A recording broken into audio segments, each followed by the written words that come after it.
As Rangers fans, we know that a goaltender is the backbone of a hockey team. At Abundant Wealth Management, we are your financial backbone, offering financial planning, wealth management, tax planning, and estate planning services. To schedule your free consultation, head to www.abundant-wealth.com. That's www.abundant-wealth.com. Abundant Wealth Management. Live, plan, triumph. You're listening to Rangers Radio, your home for end-to-end coverage of the New York Rangers. With your hosts, Brendan Azoff, Zach Domino, and Steve Pappas. Blueshirts fans, the puck drops now. What's up, everybody? Welcome to the Sunday edition of Rangers Radio. We got Steven and myself here with you this afternoon. And on February 4th, Steven, the Rangers traded away Artemi Panarin to the LA Kings. We thought that was them waving the white flag. Since that date, they're 6-2-2. They've turned it around completely since the Olympic break. They're on a 4-game winning streak right now. You got Gabe Perreault, looks like he's found his footing in the NHL. Tye Katye, who they picked up off waivers from Seattle, has been a great find. And all of a sudden, the Rangers over the last week and a half, 2 weeks, have been fun to watch. But there is a flip side to that. I know we're going to talk about that a little bit. How you doing today, man? Doing pretty good. Let's go through it right off the rip. Since the day that they played the Flyers right out of the Olympic break, they've played 9 games. They've won 6 of them. 3 other teams in the National Hockey League have more wins over that time. It's the, oddly enough, St. Louis Blues, Dallas Stars, and the best team in the league, the Buffalo Sabres. Only one team has scored more goals than this team has, and that is the Buffalo Sabres. Actually, they have the exact same amount of goals scored, 37 goals. The Rangers are tied for the league-leading goals since the Olympic break with 37. They are also second in the league in power play goals over that time in 8. Dallas and Pittsburgh both have 9. So, I mean, this is just a completely different team that we have seen from – like, listen, I understand. Like, I just genuinely understand how, like, you know, they were in a position at the draft to have a top 5 pick. They still might end up at the top 5. Like, who knows what the rest of the season has? But, like, maybe this team wasn't that bad. I don't know. Like, I don't think this roster is a bottom 5 or was a bottom 5 roster. Sometimes some of these guys that they're putting out there right now, it feels like they could be. But oddly enough, like, you know, obviously Gabe Perreault's had a really good couple of weeks. Alexis Lafreniere's had a really good couple of weeks. Mika Zibanejad just had a good season. Yeah. You know, Fox came back, Igor came back, and they sort of got healthy and back into this rhythm. And Shesterkin's looked good every night that he's played. Like, the only regulation loss that they have, Jonathan Quick was in net, right? And they, like, Igor gives them a chance every single night that he's out there, whether he's wearing his regular mask or not. I have no idea what's going on. Like, we still can't figure out. Left it at home. That's the only option, is that he left it at home or it didn't make the flight. Who knows? But, you know, this team was not as bad as they were let out to be, I think. And we had, I'm not buying. There's a lot of things I'm not buying we can get into in a little bit, but I don't think they were a bottom 5 team. You know, they're obviously not a playoff team. I didn't think they were a playoff team, but for as bad as they were, you know, this is probably just evening it out at the end of the day. Yeah, I think that's a fair statement. I mean, I think that one thing that gets overlooked here, and you kind of alluded to it, right, is I don't think it's a coincidence that this coincides with Igor Shesterkin and Adam Fox coming back. I think those 2 guys have missed some time this year. And for all those people that were saying Adam Fox is not important, shouldn't have been on Team USA, all that nonsense, I think you're seeing exactly what he can do for a team, where a team that in the Rangers that was bottom 3 in the NHL when he returned from his injury, all of a sudden can't seem to lose games. It's a crazy turnaround. But in the same breath, as much as those 2 coming back has helped, you finally had a situation where they've put kids and these untested players into a different and more prevalent role. Gabe Perreault finally is on the first line. He's found chemistry with Lafreniere and Zibanejad. Lafreniere is getting PP one time consistently. He's playing a lot of minutes, and all of a sudden he has I think it's 12 points over this 9-game stretch. You have Mika Zibanejad, like you said, who's had a great season overall so far and really a bounce back year. And I'll be the first to put my hand up and eat my words. I think he's shown that he has some value to this team, even if it's a rebuild over the next couple of years. And then I mean, guys like Tye Katye, who I think he has 7 points in 8 games as a Ranger. I mean, that's production that he hasn't really had throughout his career, and he's doing it over his first 8 games as a Ranger. So maybe he's playing his way into a role next season. You got Yaroslav Melash, who's been great on the fourth line with Edstrom. And, that's another guy, now that I'm saying it, Edstrom missed a lot of time last season and missed a lot of time this season with an injury. But when he's in the lineup, the Rangers win games. And, I mean, before he got hurt last year, they were still floating in that wild card race, and then everything went to crap after that. This year, he's missed, I think it was like 36 games that he missed, and he comes back, and all of a sudden there's chemistry again on the fourth line. And the silver lining to me in all this is that it looks like Matt Rempe's time with the Rangers is probably done. Yeah, 100%. But just going back to your point of like the Rangers put Fox and Shesterkin on IR on January, I believe it was the 6th, but early January nonetheless. They played 13 games without them. They went 2-11-0. Like, yep. And they were, I mean, first of all, they gave up 10 goals in a game, which, Igor Shesterkin, would just never let that happen. But they scored in those 13 games, they scored 35 goals. They've scored 37 in their last 8. So out of the break.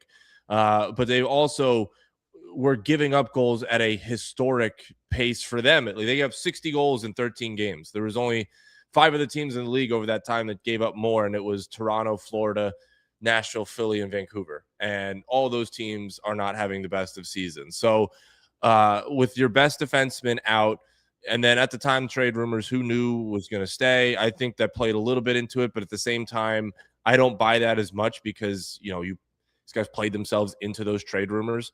But, I think the absence of Adam Fox and the absence of Igor Shesterkin really took a toll on this team. Like Spencer Martin, God bless him, is not an NHL goaltender. Jonathan Quick, God bless him, is not he can't play a starting load at the NHL level. So in those 13 games that they were playing, they looked completely overwhelmed from the defensive standpoint. And in the same regard, they couldn't generate any offense, and it turned into that just misery of a month and a half, basically, of hockey. Now they come back, they get a little bit more refreshed, and they asked JT Miller going into the break, what they had to do differently, and he said, I don't know. Maybe it was, I don't know. Maybe it was just getting these guys back. Like, I'm not going to jump on the JT Miller bandwagon. I really don't like him as a player. I don't like him as a leader. I don't like him in this organization. But, sometimes the answer is it just shit happens and injuries happen. And now these two guys come back and you're 6-1-2 since the break, and you've gotten a point in all but one game.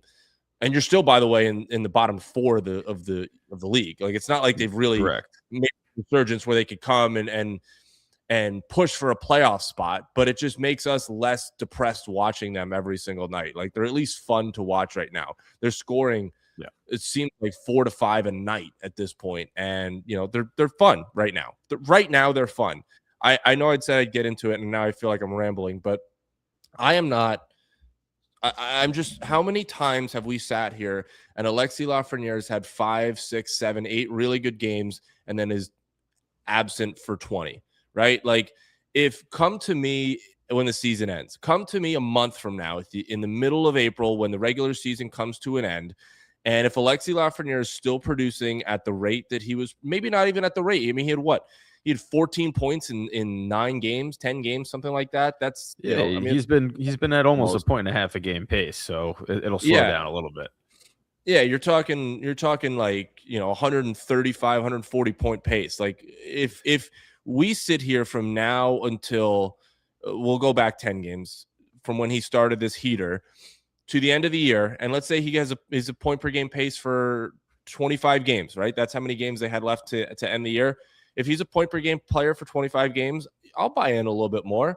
But again, it's the same thing where it's like his inconsistency throughout his entire career just really doesn't allow me to be fully excited for when he does things that are really good, because we've seen this happen time and time before. That being said, over that 10-game stretch, he has never scored more goals in a 10-game stretch in his career. He's never had more points in a 10-game stretch in his career. So this was like the best of his little runs here.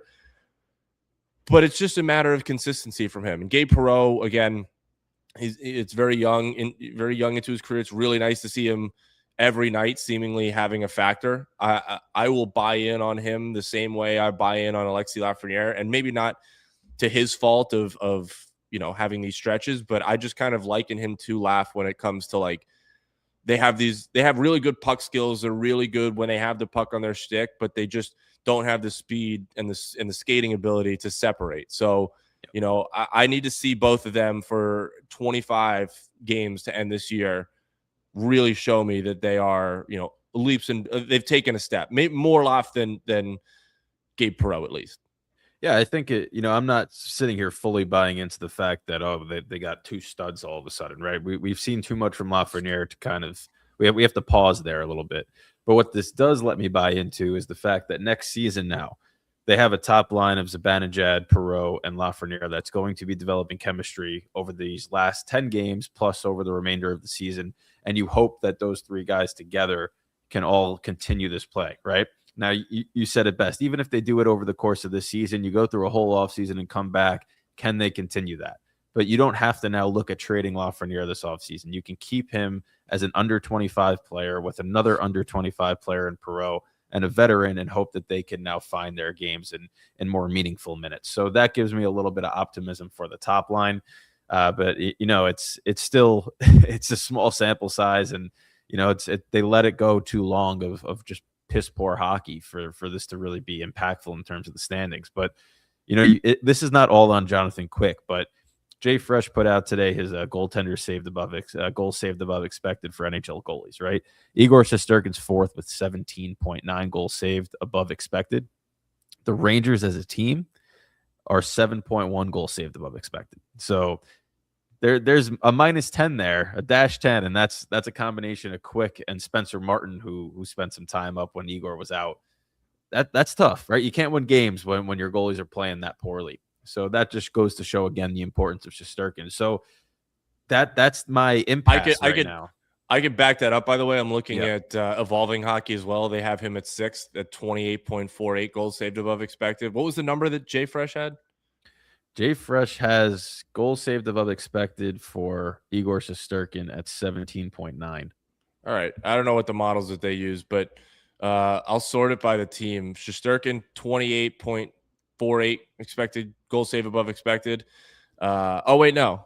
Actually, this is interesting. They've goals saved above average and goals saved above expected.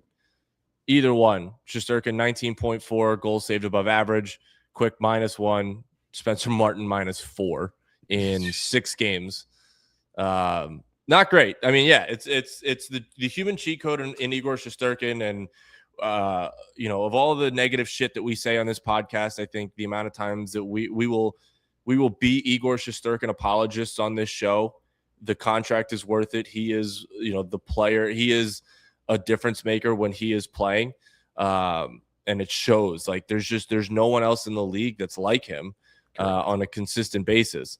And then even Adam Fox. Like I know I got on Fox a little bit the last time that we talked because he was a mope, right? Like he was just a mope after the Olympics. It was the first time in his life that he was told he wasn't good enough and turned into, for a lack of a better phrase, a giant baby about it. Like, and for two nights, back-to-back nights, just like kind of sat on his hands and pouted.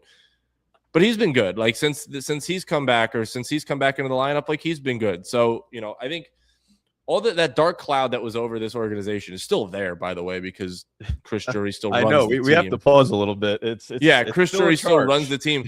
But again, every night, we're not sitting there every night and just hating ourselves for watching the team, which is nice. And like I've talked to people around them, and they're like, listen, it's a more fun an environment right now than we've had in a long time, because they're so used to just play hockey, lose the game, go into the locker room, everyone's miserable. They're getting, for a lot, like JT Miller, again, I'll dog on JT Miller all the time, and I think it's warranted. I think he's a terrible captain. He's not a leader. He's not leader material. But like when he is like when they're losing, he just turns into a bitch. Like he just turns into like a guy that's so sour and doesn't want to I don't even know. He just, again, he's a different type of powder than Adam Fox is. Adam Fox is like a sit on his hands and like woe is me powder. And then JT Miller is a take it out on everybody else powder. But like, he's in a good mood now, which like maybe your captain shouldn't be that like emotionally high and emotionally low all the time. But there are good things about this team right now that are fun to watch. They're fun to be around. Like, is it tanking their draft stock? Honestly, not really. Like, they're still not right now. Yeah. fourth worst. Come to me in like 2 weeks if they go 6-1-1 in the next 2 weeks as well. Maybe we'll have that conversation of tanking draft stock, but they're still well in like they're 2 points behind the Devils, by the way, who by the way beat the ever living dog shit out of them. That matchup is just a nightmare though. For the Rangers and the Devils. Well, the Devils still have speed and skill that the Rangers just can't really compete with. Like it seemed like Minnesota last night that they beat. That's a very good hockey team in Minnesota, but it's not a team that's going to have this blazing speed and skill. They're going to grind you down. The Rangers have a better matchup against that. I'll tell you this: I have a buddy who's a Flyers fan, and he was here. We actually were at the Quinnipiac game last night, which. If you want to talk about bad hockey, if you want to talk about one of the most embarrassing hockey games I've ever been to in my life, anybody in here watched any of that Quinnipiac game last night, which why would you? He was a Quinnipiac grad with me, was a Flyers fan, was at the game on Monday in Philadelphia. And he goes, yeah, the Rangers, they were more physical and they were faster. And I was like, they were a fast team. And I'm like, I'm like, stop. I'm like, I could buy the physicality.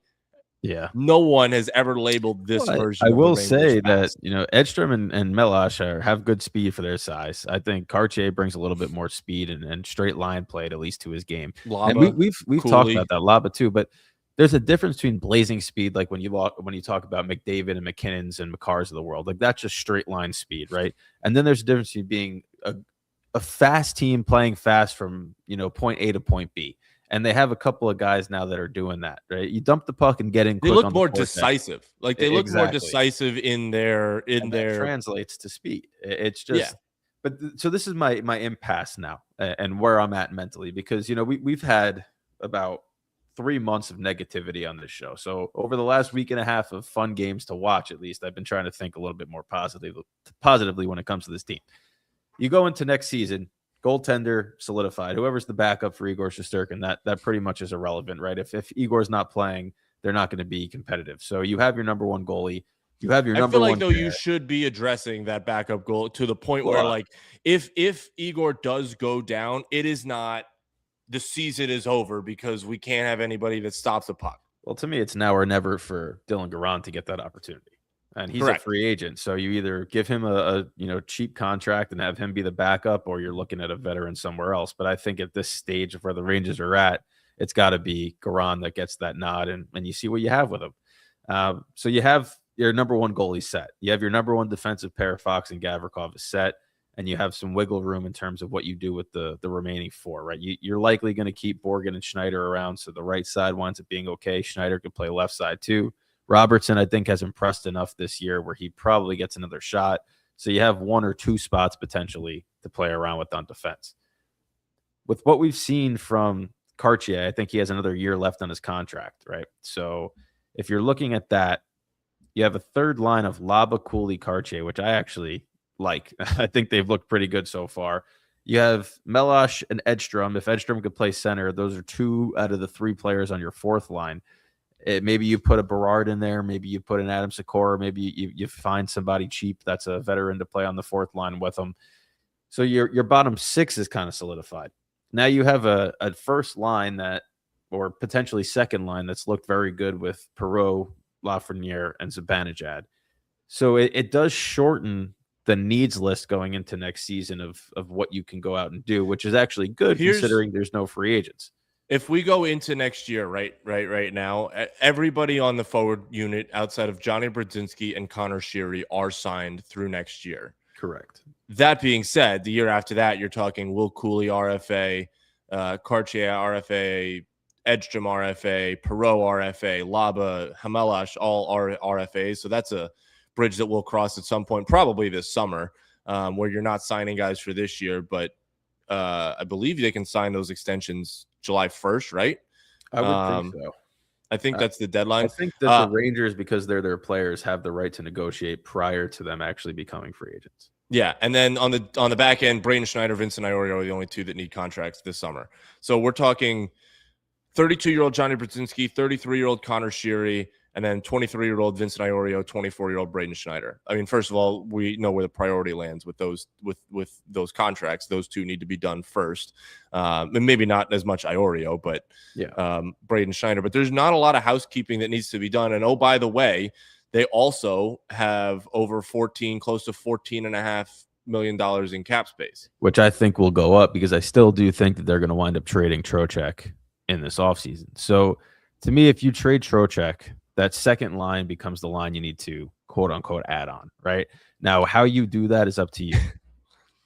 I let me give you a name, and you're not going to like it, and I'm not going to like it. It's Alex Tuck in Buffalo. Seems like that is, a fit for this organization.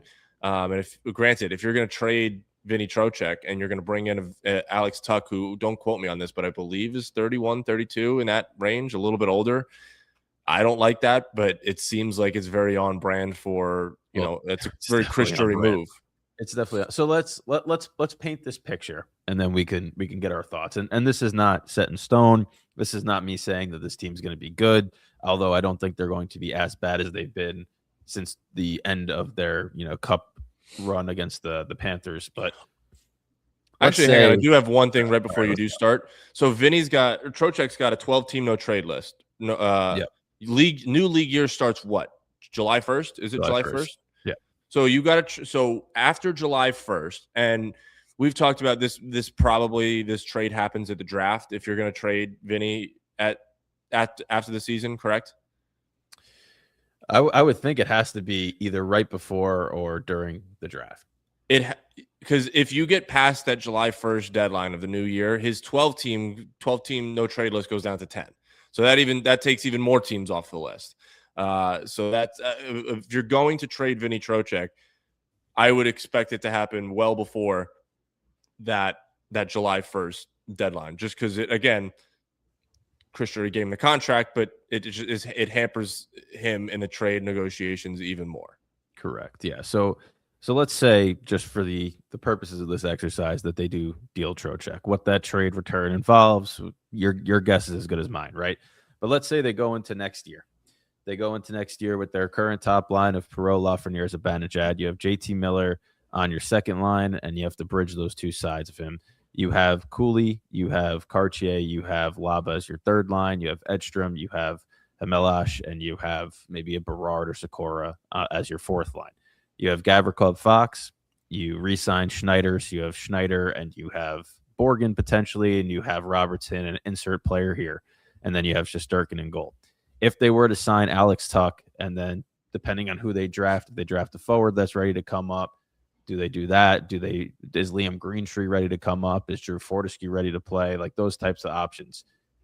Is that team in the middle of a retool, or is that team one that you think in an Eastern Conference that this year was pretty much up for grabs if they were capable of playing at a decent level all year, something that might actually be able to sneak into a playoff spot? That's a great question. I mean, I don't think you can fully rebuild in the Eastern Conference right now because it's so wide open. I would agree. And because there is such a big opportunity to be able to make the playoffs, and for some organizations, that's the goal. It's hard to believe that, at least as a fan base, we can sit here and say if they make the playoffs, we consider it a successful season. We've seen them make the playoffs. We've seen them go to a conference final. At this point, like, the only thing that's making, at least maybe for me, maybe I'm not speaking for everybody else, I get called, unintelligent on Twitter enough times to maybe it is me. Maybe I'm the one that doesn't see it in the way that everybody else sees it, but the only thing at this point that deems them a success is winning a Stanley Cup. And unfortunately for me, the only way that I see them getting back to being competitive in that is the full rebuild. Organizations don't see it that way. Most fans probably don't see it that way. The ticket revenue certainly doesn't see it that way. If you have the opportunity to make the postseason, you do it. And if that opportunity presents itself next year where the Eastern Conference is just as wide open as it is this year. And listen, it's very hard to see why it wouldn't be. I mean, the Devils, you'd have to think the Devils are going to get better. Pittsburgh might drop off again. Like they continue to be this wagon that, no one's really talking about. Like, sure, they've won a lot of games after the 60-minute mark. So have the Islanders. Like, the Islanders have won a lot of games after the 60-minute mark, but they're going to get a second year of Matthew Schaefer. They're going to be better. Carolina's always good. You'd have to think Florida gets back to who they are. Like, Ottawa's hit or miss. Detroit could be good. Buffalo's back. Like, there's a lot of teams that can make the playoffs in the Eastern Conference, and the Rangers lineup, assuming everybody stays healthy and doesn't go down for long stretches of time, is probably good enough to be in the conversation of making the playoffs. Yep. But I don't think that helps in the long term. And that's what I'm looking at. I'm looking just long term. It makes more sense to tear it down. And the guys that you can get value for, get value for. But even if they roll back Trocheck, right? Like, if they don't trade him next year, that, like, there's still he's a good player. Like, he's looked good since the whole trade deadline debacle. And he fills a void. Now, an interesting one to me, right? Carolina stood pat really at this deadline. They had a ton of cap space to work with, and they didn't make any moves. If they fall short again in the postseason, which honestly I have a hard time saying they won't do that, because that seems to be the trend. They might look this offseason to make a big move. And I have a feeling that on the 12 or 10 team trade list, depending on when it occurs, Carolina is not going to be one of those teams that Trocheck lists as a destination he's not willing to go to. If you could trade Trocheck to Carolina and get a Bradley Nadeau out of that deal, where, Nadeau in his first year in the AHL with Chicago was 58 points in 64 games. This year, he's at 51 points in 46. So over a point per game this year in the AHL.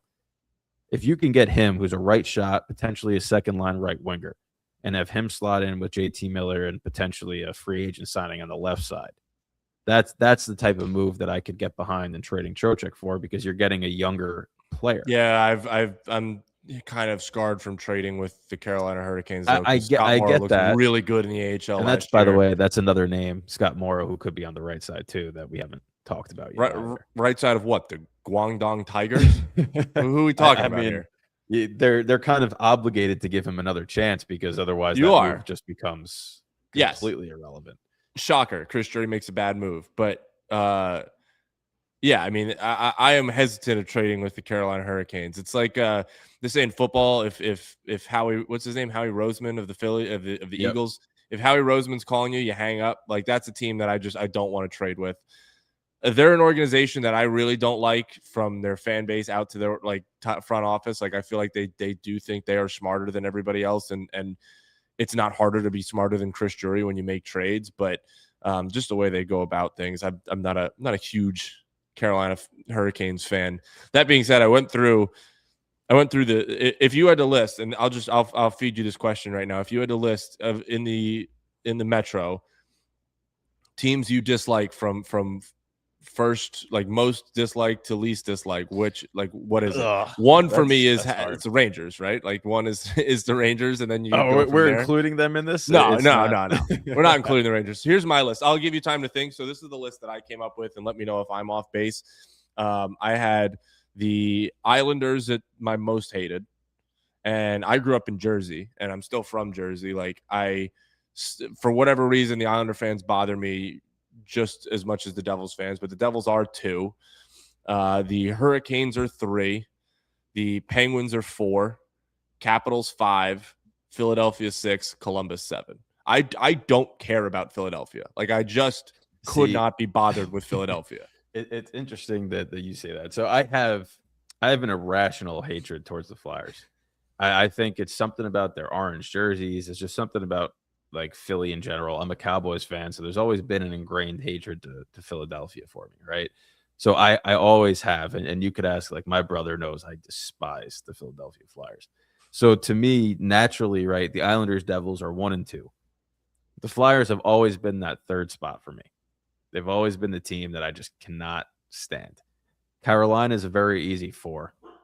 Like They're very I don't easy to dislike. Yeah, I don't think about Carolina very often unless it's in a trade scenario or when the Rangers are playing them in a postseason. I'd never have had fear playing Carolina in a postseason matchup, but their fans are, you know, uneducated and think that Annoying. they know hockey and are just extraordinarily annoying.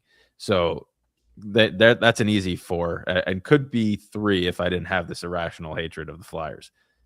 Pittsburgh has always been 5, and it's not been a hatred of Pittsburgh or anything like that. It's been a hatred of how good they've had it with those 3 guys in Malkin, Letang, Crosby, right? And just the fact that the Rangers have never had a Crosby.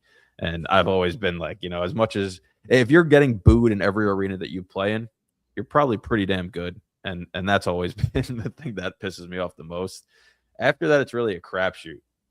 I mean, you have Washington and Columbus, I guess, can be flip-flopped. I don't hate Columbus in any way, shape, or form, so that's probably 7. Yeah, no, I just don't care. Yeah, Washington, with the whole Tom Wilson incident, I guess you can put them a little bit ahead of them, but that, like, to me, that's not really a big rivalry. It was a bigger rivalry when it was Ovechkin versus Lundqvist, and those days were fun. So I guess that's where I would be. So really the only thing that we differ on is where the Flyers fall. Yeah, I can't stand the Flyers. It's just I can't do it. Here's a question that I will throw out to you because Mika loves hating the Flyers, which makes it even better. He owns that franchise. I want to throw this out to you when we talk about guys that could be on this roster next year. And Chris Drury does not like playing young guys. Matt Zuccarello is a free agent next year and is over. He's 38. Is there a world where the Rangers give him like a vet minimum contract and he comes back? I mean, he's maybe not even a vet minimum. Like he's got, I think it's 39 points in 40 something games this year, 50 games this year. Like he's not bad. Well, there's a world. I don't know if Minnesota is willing to give him a deal and to stay there and they're competitive, why he wouldn't do that. But I mean, what is he making? He's making 4.125 right now. Is he? I mean, I guess taking a pay cut. I mean, you have to with the guys that are now on that payroll.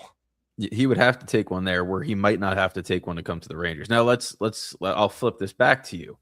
Let's say they do trade Trocheck, and let's say just for the purposes, because I didn't do research before the show and we just threw the name out there. Let's say they got Bradley Nadeau in a trade with Carolina.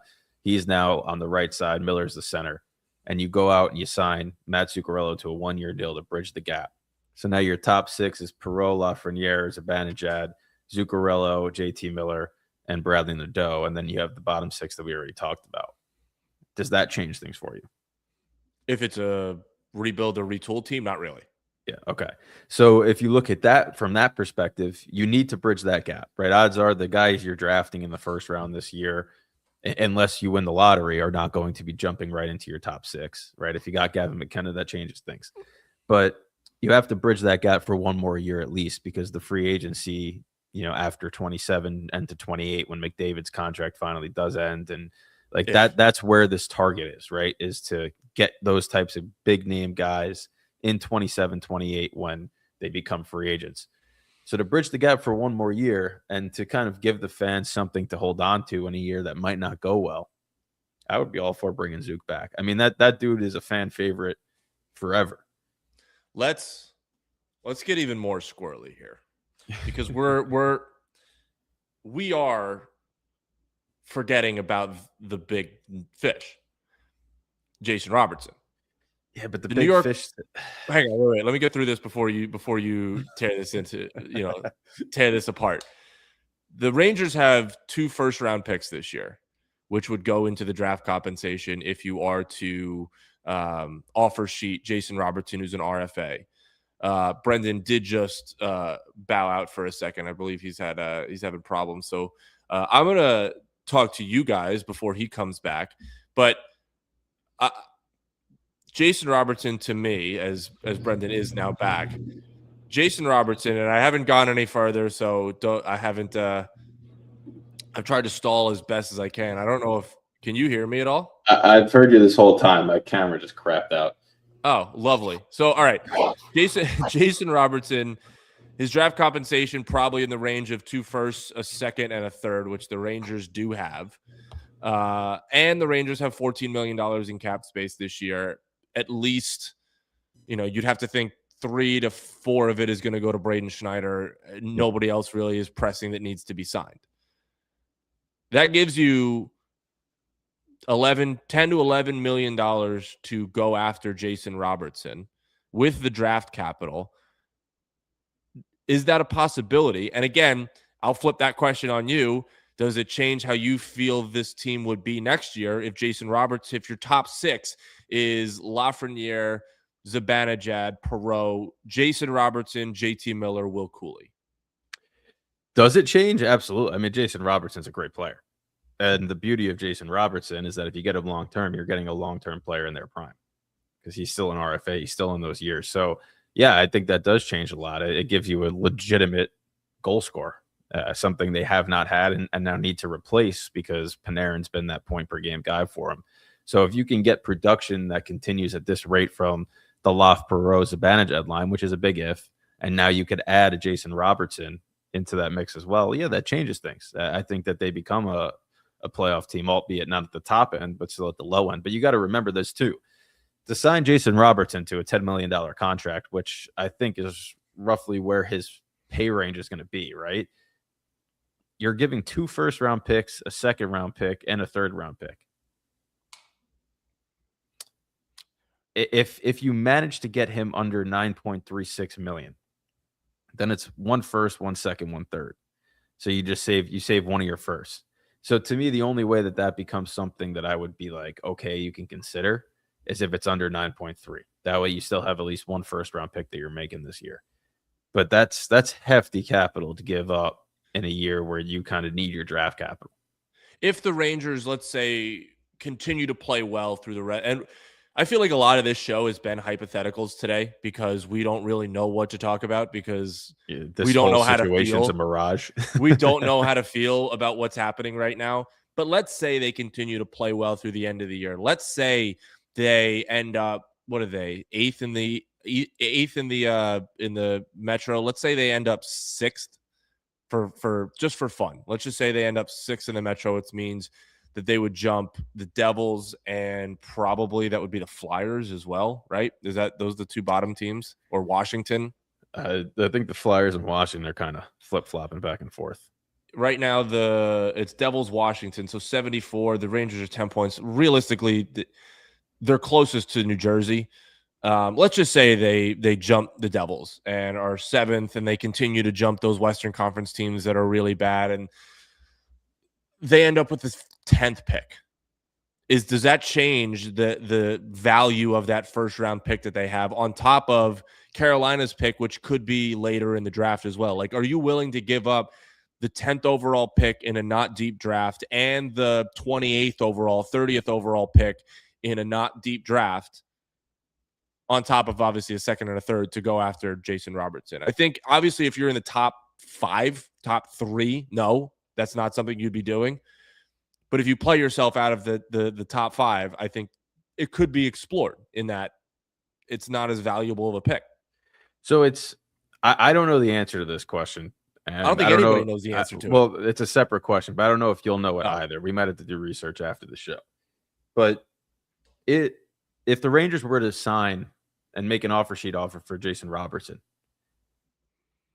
that can't happen until after July 1st, correct? Correct. Which means the draft compensation isn't in this year's draft.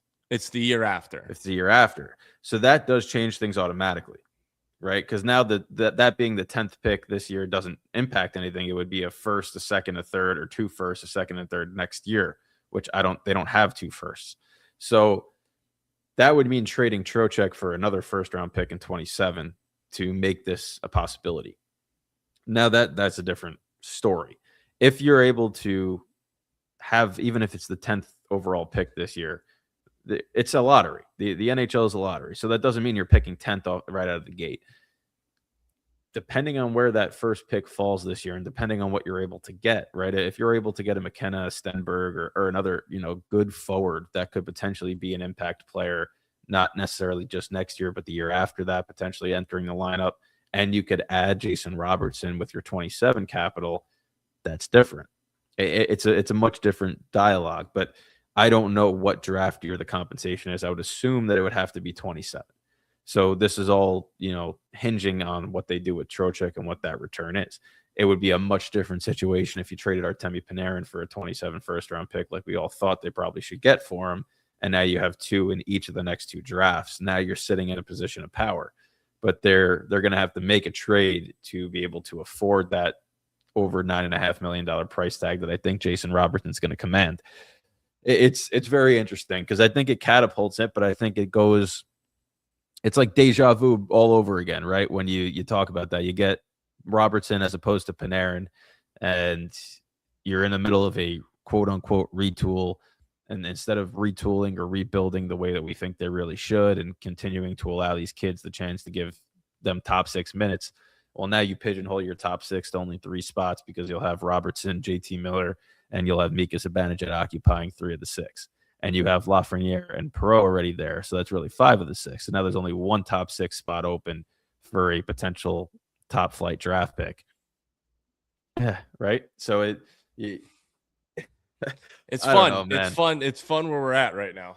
I don't know. And then the cherry on top of all this is that the guy that's making those decisions is a guy that I think is 99% mentally of the fan base unable trust. to. Yeah, he's mentally incapable of running and probably physically incapable of running a National Hockey League team.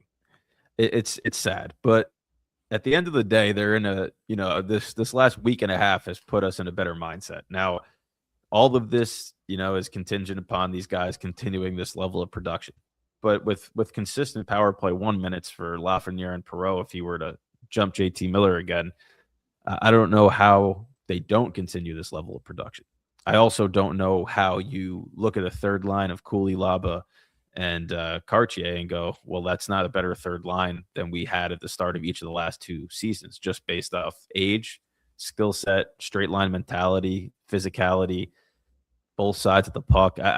So I think that they're in a better position in terms of the younger players than we initially thought they might be in, especially, after the waiver wire pickup. But they still need to commit to that U25 group, and they need to commit to it in a way that they can get speed and skill from it as well, not just these good, solid players, right? Good, solid players are needed on every team, but you also have to have the elite talents like the Macklin Celebrinis that you find in a draft, which they haven't done yet. Yeah, and somebody did bring up a great point that, like, when Laf came in, and listen, I'm not a Laf apologist, I clearly, but, when he came into the league, right, like, he wasn't going to get first power play time because the power play was so good, and he wasn't going to get top line minutes because you're not going to take him over Kreider or Panarin, and the team was making conference finals. Like, you weren't going to do that. So sure, it might have stunted his growth, and now the fact that he has been given full reign to get full top line minutes. But again, I don't necessarily believe that because he's been given top line minutes in the past, right? And he hasn't produced when he's been given those top line minutes, and he's been given top power play minutes in the past, and he hasn't produced at the top power play. Like, he's hit a hot streak, right? That's what this is. It's 10 games. It's a hot streak for the last 10 games. I think the power play minutes can be debated because I think when he has been slotted into that first unit, it's been a quick leash to, like, it's almost what we just saw with Gabe Perreault, where even though the power play looked good with Gabe Perreault on it, as soon as Miller came back, not even a thought process. We're jumping, and it's very ironic. Listen, I to a degree understand, but if you're an actual captain and an actual leader, you're probably sitting there understanding why they shouldn't take you off that or put you back on that unit and shouldn't take the rookie off that unit. It's just one of the hundreds of reasons why I think JT Miller is a terrible captain, but I will digress in that. But the irony of the first power play goal being the second unit from Perreault to Laba is not lost on anybody. I think that for Lafreniere, he's never been given consistent is not the right word, but I don't think he's ever been given the leash that he's about to be given. I think he's finally going to have that where he could have another 15 game stretch that's really bad, but just based on what's around them on the roster, he's still going to be on power play 1. I think that alone is allowing him to free up his game, and that's what we're seeing. So if you put him, I mean, the numbers don't lie. 5-on-5 scoring, Lafreniere has been a top 50 forward in the NHL really since he became a line mate of Artemi Panarin. So 5-on-5, he's always produced at a pretty solid rate. If you give him 15 to 20 points on a power play one over the course of an 82-game season, well, 45 to 50 points at even strength, 15 to 20 on that's 70 points. I mean, you're going to sign up for that right now with him.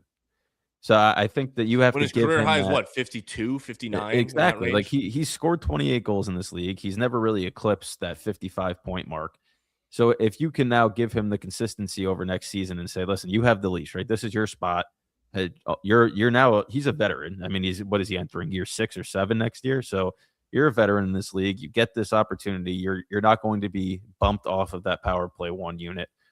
It should free up his game. And now if next season comes around and he's still going through these ebbs and flows, now you have to consider, do we move him? But I think that he's finally going to have that leash that he's never really had. Even though he's been given power play one time, it's always been in spurts. And then somebody comes back from injury or something happens and he gets put back on the second unit. And I think that's really that. It's hard for a first overall pick to get a flow. I mean, I think Nick Zarius put out the from the Theory of Hockey, the account that he has now, he put out the graph of Lafreniere's power play one time compared to all the other 1OA picks, in the last couple of years. And it's like half the time. It's you can't really expect the points to come when he's not getting the easiest offensive situation to produce points. What would Mika Zibanejad's point total be as a Ranger if he wasn't given power play one time? Right? I got in an argument with my buddy, my Flyers buddy, because he's called Mika a power play merchant, and he gave me like Travis Konechny's numbers at 5-on-5 are better than Mika's, and it's like, dude, I know that guy lives rent free in your organization's head, but like, fuck, you can't be telling me that Mika Zibanejad is not having a better year than even a better, is a better player overall than Travis Konechny is. Oh, he definitely is. But power play goals count. Right? They don't put an asterisk on the scoreboard when you score a power play goal. It counts. So when the Rangers were going to conference finals, their power play was the reason they were doing it. Right? Every good NHL team has a good power play. That's just, you need that. So I don't understand that whole argument. Oh, power play. You have good power play. That means you have talent. Play? You have talent. Yeah. Is Edmonton power play merchants? Because their power play is clicking at like 33% this year. Christ. So. Are they the same? David a power they're play getting this 33 save percentage too, by the way. I mean, what a stupid trade. A team that needs goaltending, and they had Skinner, right? I'm putting you on the blast, by the way. Are you wearing an Islanders shirt right now? What is that? This is a red. Oh, it's just a CCM. I don't know why it looks orange. It's red. I was gonna say it looks orange on the screen. No, I put it on, right? Nice little CCM hoodie, and I'm looking at the color of it, and I'm like, I don't know if it's the lighting in here or what, but it does look a little orange. It's red and blue. As you say, I'm rocking. I got the orange underneath here, but it's the Syracuse Mets. So I was thinking, I thought, I'm like, damn, we're looking the same. And then I'm like, that's a hockey hoodie. I do not own any Islanders paraphernalia. Let us. I was gonna say, let us find out.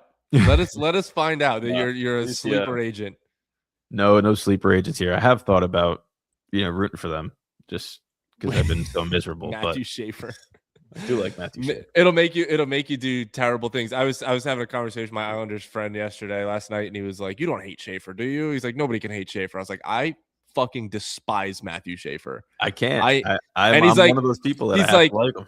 He's like, and he goes, "You hate him because he's an Islander." Of course, I hate him because he's an Islander. He's a prick, and he's an Islander. I don't like that, and the fact that obviously he backed up what he said this year, but again, you're beating a literal blind horse. The 4 games or 3 games that they've played him this year. Sure, you better get him now. That was the you one better thing get that, him now. That pissed me off a little bit because listen, I know you weren't a part of the team last year, but the Rangers won all 4 games against the Islanders last year when it didn't matter either, right? The Rangers were irrelevant when the Islanders played them this season. And yes, they did their job. They won 4 games, but they're still teetering. They're not locked into a playoff spot. Columbus has come back, and Columbus, Pitt, and the Islanders are fighting for 2 spots. So one of those 3 teams is going to be gone. I'd love to see Columbus and Pittsburgh. I'm the biggest Blue Jackets and Pens fans, dude, for the rest of the year. If that team misses the playoffs, I know they've got 20 more years of success because of Matthew Schaefer, but I just so hope they miss the playoffs this year. I hate that fan base. Who comes out of the East? Because I feel like the Buffalo Sabres. The Buffalo Sabres. The Buffalo Sabres are coming out of the Eastern Conference. I put a future on them like 2 weeks ago. I have a future on them to win the cup, and I have a future on Dallas to win the cup. So those are the 2 guys I think will get there. as it sits right now. Maybe, I mean, just obviously Colorado is the obvious pick, but since middle of December, Buffalo has been the best team in the league, like by far the best team in the league. And being able to win that game against Tampa Bay, Tampa in a full 7-game series, probably not. I'd like to let me enjoy it for a second. Listen, I think that they're playing great hockey. They have confidence, but there's a difference between which, by the way, that game was phenomenal. But I watched. I'm so happy that I like at 7:00 that night was like, maybe just turn this on. Let's see what happens. And then that was just wild. an electric game. Then that definitely will give them confidence. But there's a difference, and the Rangers kind of saw this when they were at the same stage as Buffalo, right? They're finally getting to that level. They were early, for the Rangers that season. They were ahead of expectations. Buffalo's been building this up, but they finally got to Tampa. They won the first 2 games, and you were like, oh wow, they might be doing it. But then Tampa's just got that veteran prowess, and they also have Vasilevsky playing at Vasilevsky form. I think Tampa's defense is a little weaker than it's been in years past, which could give Buffalo the opportunity, but we'll see what happens. They have to get past Ottawa probably in that first round, right? Or Montreal. Buffalo, probably Montreal, yeah. That's not an easy matchup either. Montreal doesn't have the goaltending, but you can't overlook them. And I think that's the one area that Buffalo has the advantage on, is that they've worked so hard to get back to the playoffs that they're not going to sit in that first round and overlook an opponent. There's no way. There's no way you can overlook it. Also, shout out to actually right now, as it sits, Buffalo is they're 2 points behind Carolina. They've played one more game. Buffalo would play Boston, which would be a fantastic series as well. Jesus, Boston. Carolina would play Detroit. Ottawa's not even in a playoff spot. Wow, Ottawa's 5 points out, and then Columbus is 2 points out. Yeah, to me, it's crazy that Buffalo jumped Tampa. So Tampa would play Montreal if it happened right. Like if the playoffs started today, I think Tampa cruises past Montreal. Oh yeah, Buffalo would play, like you said, they're 2 points behind Carolina, so they would play Boston. That's tough. That's not a great matchup. Also, before we do go, shout out the United States sled hockey team. Won gold today. Beat Canada. So we're talking Canada. In the span of a month.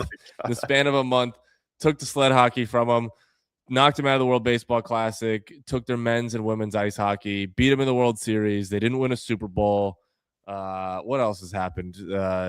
That's it. Really? Oh, took the Stanley Cup from them, right? Did you see the out of pocket seeded rivalry post? Oh, seeded rivalry. What are we doing? That was crazy. That's nuts. There's no reason to post that. I don't know what like. Obviously, social media official Team USA page. There's no such things as social media interns anymore, right? Like these are all paid professionals, which means that went through like a focus group of people going like, yeah, send that out there. It wasn't one person that just hit send on that tweet. It was an entire group of professionals that get paid to do it. Said, you know what, that seems appropriate for Twitter. It was just, I was like, oh, I was laughing, but there was. Not which, by the way, first time in Olympics history that men's, women's, and sled hockey championships all went to the same country. So nice little piece of history right there. The United States is a part of. We're a wagon. Is it mixed? Like men and women are both? No, I don't. I could be just spreading false news right now. I don't think there's women's sled hockey. It reads para ice hockey mixed tournament. U.S. beats Canada 5th. Women's sled hockey. There is a women's sled hockey. I don't know if they were in the Olympics. I'm not even going to try. I'm not even going to do the research right now. But they referenced that stat on the broadcast this morning, so I'm going to go with it. I think it's you cannot ask for a better month stretch for USA hockey than what they had. Just the USA in general, right? Like they US didn't lose sports. A game. US sports. USA hockey did not lose a single game internationally. Nope. Not at all. Women went undefeated, won gold. Men undefeated, won gold. U.S. sled hockey team undefeated, won gold. All three of them beat Canada to win gold.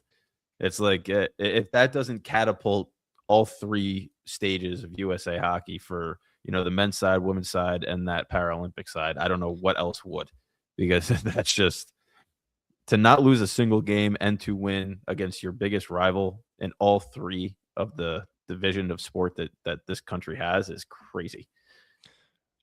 The United States, they lost their last professional loss came in the World Championships, where best on best. Obviously, they did not have a very good World Juniors, but I know they lost to Switzerland. That was their last loss at but they wound up beating Switzerland. And they beat Switzerland, yeah, in the championship game. Their last best on, I consider it best on best, the World Championships, right? It's just, the best players that are available.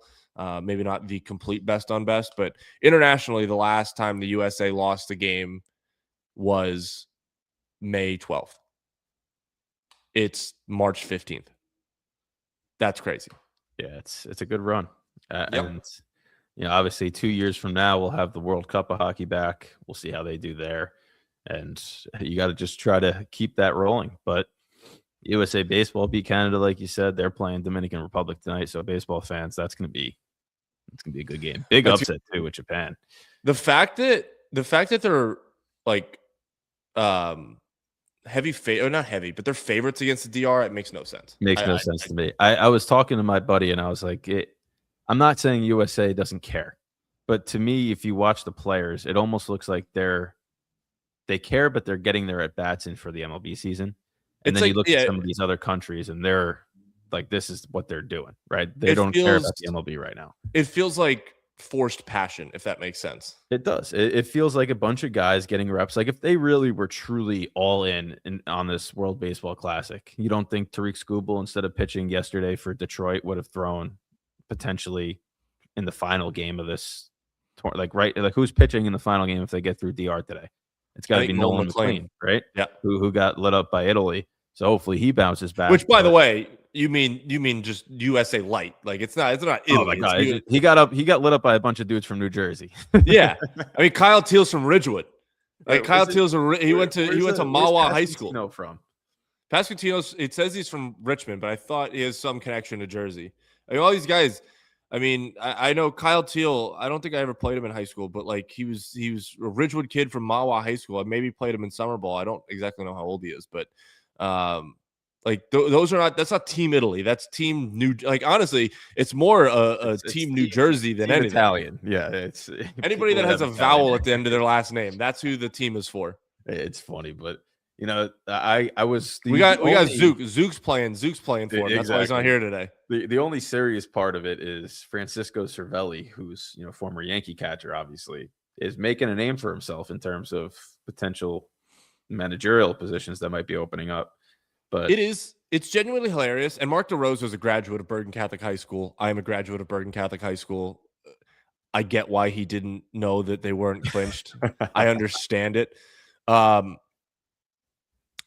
Could you imagine John Butchergross being the head coach of Team USA at the Olympics? That's exactly what it. But I guess Mark DeRosa did play. He's got baseball experience. Yeah. Yes, Mark DeRosa's got baseball experience. I completely understand that. But it is weird. Could you in imagine a sport where Dave Roberts, you have all these active managers that are American that have even Aaron Boone. If you want, you don't want to wish that on that team. You think that they had a tough tournament so far? If they had Aaron Boone, would have completely mismanaged. You think Mark DeRosa didn't know? Aaron Boone still wouldn't know that they're in the semifinals. They would have to tell him that, hey, you got to win to move on. It's not a 7-game series. He would need his weekly spot on John Boy to figure out where they're at in this tournament.